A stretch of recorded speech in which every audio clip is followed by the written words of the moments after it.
Hello everyone, कैसे हैं आप सब। मैं हूं आपका एजुकेटर नेहा सैनी। आज का टॉपिक है आपका assessment and principles of assessment. Okay, जैसे कि हम असेसमेंट के बारे में पहले भी डिस्कस कर चुके हैं। फॉर्मेटिव एंड समेटिव असेसमेंट हम ऑलरेडी डिस्कस कर चुके हैं। असेसमेंट एंड इवैल्यूएशन के बीच में भी डिफरेंस हम डिस्कस कर चुके हैं, जो कि प्रीवियस वीडियोस है जिन्हें आप देख सकते हैं, डिस्क्रिप्शन बॉक्स के अंदर आपको मिल जाएंगी। ओके, और आप मुझे फॉलो भी कर सकते हैं Instagram and also on Telegram. तो चलिए स्टार्ट करते हैं आज का आपका lesson, assessment and principles of assessment. देखो, असेसमेंट का मीनिंग क्या होता है। जब आप किसी को असिस करते हो, उसकी इम्प्रूव करने के लिए, उसका टीचिंग या लर्निंग प्रोसेस इम्प्रूव करने के लिए जो आप यहाँ पे असिस्ट कर रहे हो, उसको हम क्या बोलते हैं, असेसमेंट। ठीक है। So in education the term assessment refers to all those activities undertaken by teacher and their student in assessing themselves, which provide information to used as a feedback to modify the teaching and learning activities in which they are engaged। भाई जिस teaching and learning activities के अंदर वो engaged हैं, तो उसमें वो क्या कर रहे हैं, उस एक्टिविटीज़ के अंदर जिसमें वो टीचिंग या लर्निंग एक्टिविटीज़ जो वहाँ पे हो रही है, उसमें जो फीडबैक मिल रहा है उसके थ्रू वो मॉडिफाई कर रहे हैं अपना टीचिंग या लर्निंग प्रोसेस को। ठीक है। यानी कि असेसमेंट मेनली यूज्ड होता है, मेनली हेल्प करता है किसके अंदर, to improve the performance improve करने के लिए, क्वालिटीज़ इम्प्रूव करने के लिए टीचिंग एंड लर्निंग की उसमें बहुत इंपॉर्टेंट रोल होता है असेसमेंट का। So it is a process of systematic gathering information as a part of evaluation.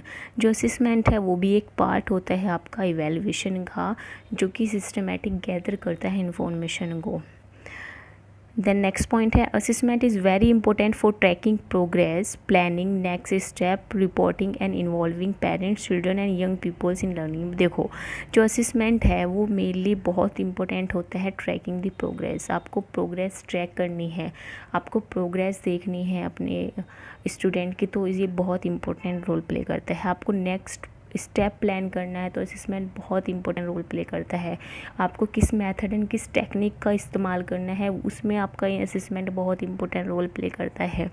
Reporting and involving parents, जब भी रिज़ल्ट आता है तो पेरेंट्स उसके अंदर इन्वॉल्व होते ही हैं। ठीक है। तो रिपोर्ट तैयार करने में और पेरेंट्स को इन्वॉल्व करने में असेसमेंट बहुत इम्पोर्टेंट रहता है। उसके बाद चिल्ड्रंस एंड यंग पीपल्स जो होते हैं, लर्निंग प्रोसेस जो लर्निंग कर रहे हैं, उसमें भी आपका असेसमेंट बहुत इंपॉर्टेंट रोल प्ले करता है।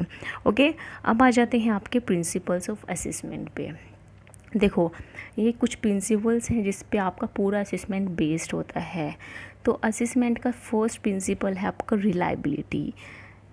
रिलायबिलिटी का मीनिंग क्या होता है, अगर हम इस सिंपल टर्म का मीनिंग देखें तो इसका मतलब होता है repeatability and consistency of a test. देखो, एक एग्जांपल दे के आपको यहाँ पे समझाती हूँ। मान लो ये दो स्टूडेंट है। ठीक है। अब ये दो स्टूडेंट है। अब इस एक जो स्टूडेंट है उसके मार्क्स आए, फर्स्ट टेस्ट हमने लिया, इसके मार्क्स आते हैं आपके 20 में से 15। ठीक है। सेकंड वाले के मार्क्स आते हैं 18 फर्स्ट टेस्ट में। ओके, दिन से हम सेकंड टेस्ट लेते हैं तो जो फर्स्ट वाला था इसके मार्क्स आए आपके 9। ओके, और दूसरे वाले के आपके मार्क्स आए 17.5। फिर कुछ टाइम बाद फिर से आपने टेस्ट लिया तो उसके बाद आपके फर्स्ट वाले के मार्क्स आए 19। ओके, फिर जो दूसरे वाला है उसके मार्क्स आए आपके अप्रॉक्स 17। ठीक है, या फिर आप बोल लो 18.5। ठीक है, इतने इसके मार्क्स आए। तो आपको सबसे ज़्यादा कंसिस्टेंसी या रिपीटेबिलिटी कहाँ दिख रही है, आप कहोगे सेकंड केस के अंदर दिख रही है, क्योंकि सेकंड केस के अंदर जितने भी मार्क्स आ रहे हैं बच्चों के, वो क्या है, वो उसके 18 के आसपास उसके मार्क्स आए हैं। लेकिन जो सेकंड पर्सन है उसके मार्क्स कभी अप जा रहे हैं, कभी डाउन जा रहे हैं, यानी कि उसके मार्क्स के बीच में कंसिस्टेंसी नहीं है। ओके, तो इसको हम बोलते हैं रिलायबिलिटी, यानी कि जो आप टेस्ट ले रहे हो वो रिलायबल होना चाहिए, उसका जो रिज़ल्ट जब आना चाहिए वो कंसिस्टेंसी पे आना चाहिए। ये नहीं कि आपने एक बार टेस्ट लिया उसमें तो बहुत हाई रैंकिंग चली गई, दूसरी बार टेस्ट लिया उसमें बहुत लो चली गई। नहीं, उसके ही आसपास आपका जो मैक्सिमम मार्क्स हैं वो उसी के आसपास रहने चाहिए। ओके, आया समझ में। देन सेकंड पॉइंट है वैलिडिटी। देखो कोई भी टेस्ट जब हम यूज़ करते हैं वो वैलिड होना चाहिए। आजकल हम जितने भी प्रोडक्ट्स यूज़ करते हैं सबसे पहले हम उसकी वैलिडिटी चेक करते हैं कि वो कितने टाइम के लिए वैलिड है, तब हम उसको ख़रीदते हैं। तो एक टेस्ट भी ऐसे ही है कि वो कितना वैलिड है, वो किस लेवल तक वैलिड है, इसकी जो पूरी जो एक्यूरेसी है यानी कि वो किस पे निर्भर करती है, वैलिडिटी पे। यानी कि एक टेस्ट की जो एक्यूरेसी है वो निर्भर करती है वैलिडिटी पर, किसकी उसकी वैलिडिटी कितनी है। Okay, the word valid is derived from Latin validus. जो वर्ड है आपका वैलिड वो आया है आपके वैलिडस से, जिसका मीनिंग होता है strong. Okay, the validity of a measurement tool is considered to be degree to which tool measure which it claims to measure. देखो बहुत इंपॉर्टेंट लाइन है, इसके अंदर बोला गया है जो वैलिडिटी है किसी भी मेजरिंग टूल की वो कंसिडर की जाती है वो डिग्री जो कि क्लेम करती है कि वो क्या मेज़र करती है।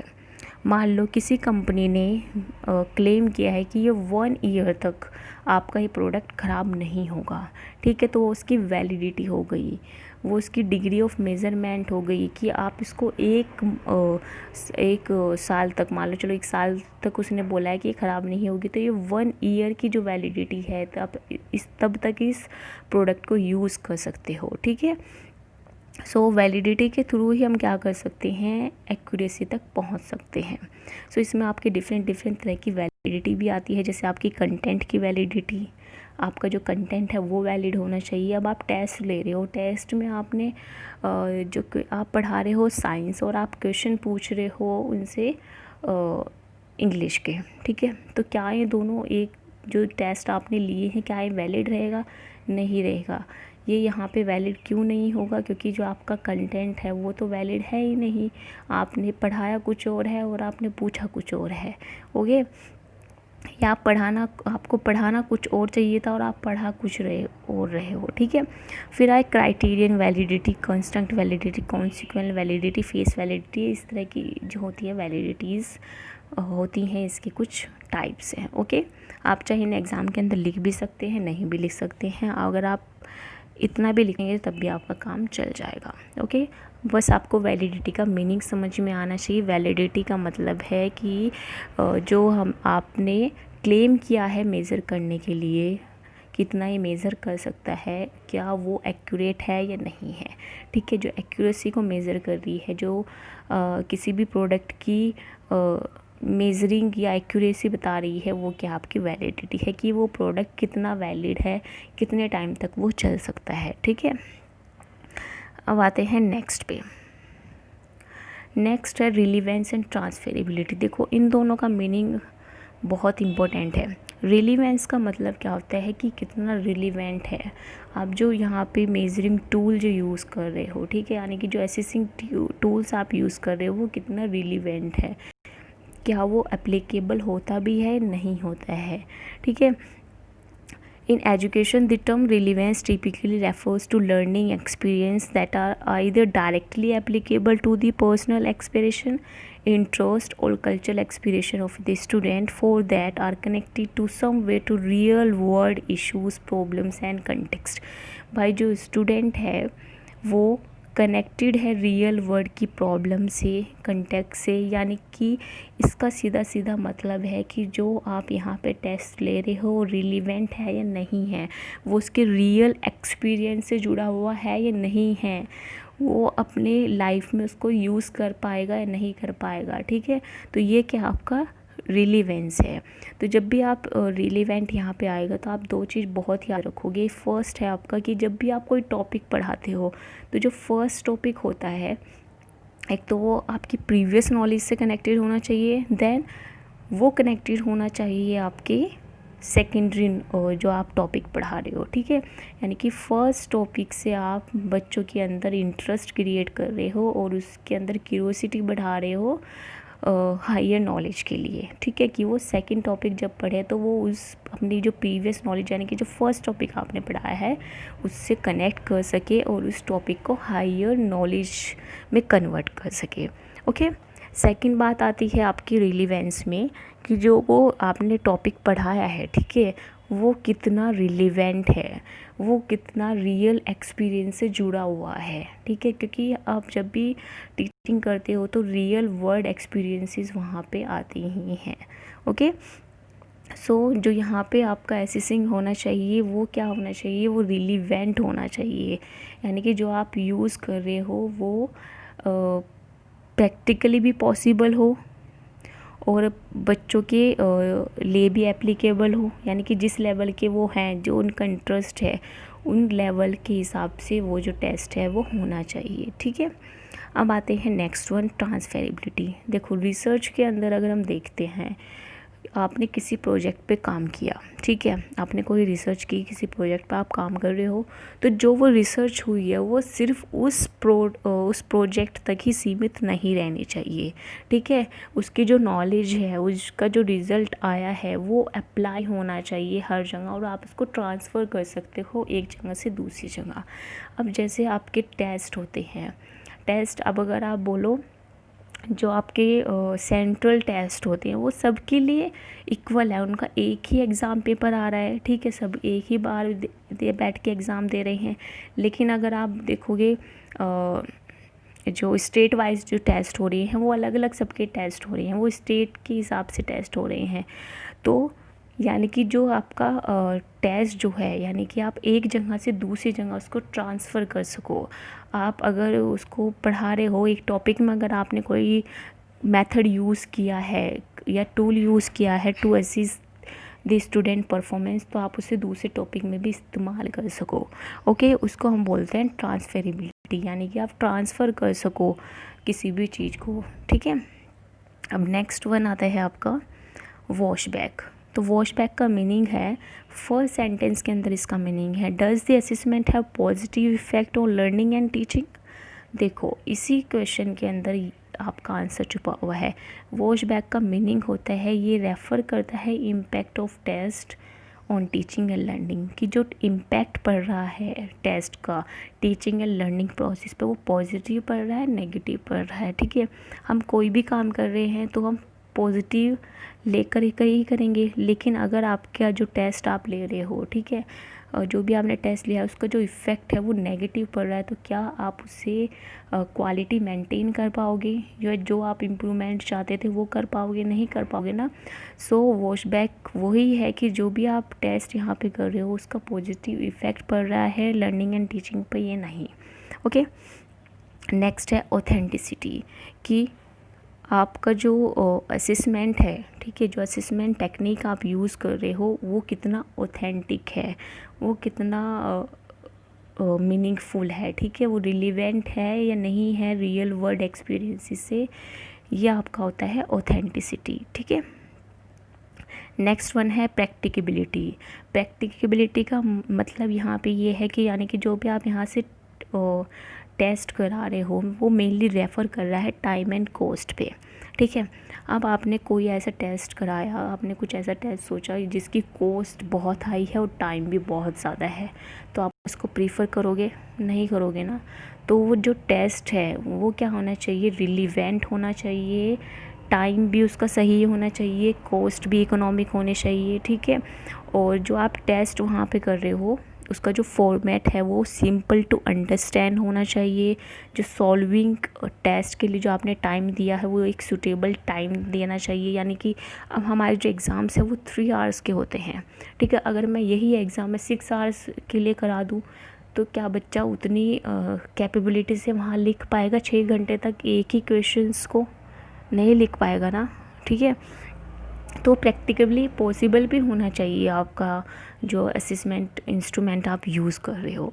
Okay, it is generally simple to administrate, यानी कि जो चेक करने वाला बंदा है या उसको जो आपको करवाने वाला जो इंसान है, एडमिनिस्ट्रेटर है, उसको भी समझ में आना चाहिए और वो ईज़िली उस प्रोसीजर को समझ सके, ठीक है। उसके लिए भी सिंपल होना चाहिए। It's assessment procedure should be particular and time efficient, यानी कि वो जो आपने टेक्निक जो यहाँ पे उसका प्रोसीजर दिया है वो पर्टिकुलर होना चाहिए और टाइम एफिशिएंट होना चाहिए, ठीक है। अब आ जाते हैं कंक्लूज़न पे। देखो इस पूरे चीज़ से आपको क्या समझ में आया, इस पूरी चीज़ से आपको समझ में आया कि मेनली जो असेसमेंट है वो रेफ़र करता है वाइड वैरायटी ऑफ मेथड से, जिसमें educator use to evaluate and measures the academic readiness and learning progress, skill acquisition of student from preschool to college and adulthood। यानी कि अपने लर्नर्स की जो लर्निंग प्रोग्रेस है, ठीक है, उनका स्किल का एक्विजिशन है, एक एजुकेटर यहाँ से इवेलुएट कर सकता है, उसको असिस्ट कर सकता है, ठीक है। So mainly assessment has been widely use to show learning progress, help to improve the progress and performance and skill acquisition of the student throughout their learning in life. यानी कि जो उसने learn किया है, ठीक है, वो through out their life वो रहे, ओके, वो उसको हेल्प करे इम्प्रूव करने के लिए, उसके क्वालिटीज़ को, उसकी प्रोग्रेस को इम्प्रूव करने के लिए उसको हेल्प करे, और उसके अंदर पॉजिटिव चेंजेस लेके आए, उसकी स्किल्स को डेवलप करे। ओके, मेनली ये वर्क होता है आपके असेसमेंट का। आई होप आप सभी को लेसन्स अच्छे लग रहे होंगे और ये लेसन या टॉपिक आपको समझ में आ भी गया होगा। ओके, अगर फिर भी आपको कुछ प्रॉब्लम है तो आप मुझे कमेंट में बता सकते हो, and you can also follow me on Telegram and Instagram. आप वहाँ पे मुझे कमेंट करके बता सकते हो, अपने आइडियाज़ आप मुझे शेयर कर सकते हो कि आपको किस तरह की और वीडियोस चाहिए। Okay, and you can also follow me on Saini learning classes, जो कि मेरा यूट्यूब चैनल है, एंड सेकंड यूट्यूब चैनल है science learning academy for basic science, जहाँ पे मैं पढ़ाती हूँ। सो अगर आप इंटरेस्टेड हो तो वहाँ पे आप साइंस की क्लासेस भी ले सकते हो। सो आई होप सो आप सभी को बहुत अच्छे से समझ में आ गया होगा। तो मिलते हैं नेक्स्ट क्लास में नए टॉपिक के साथ। Thank you to all.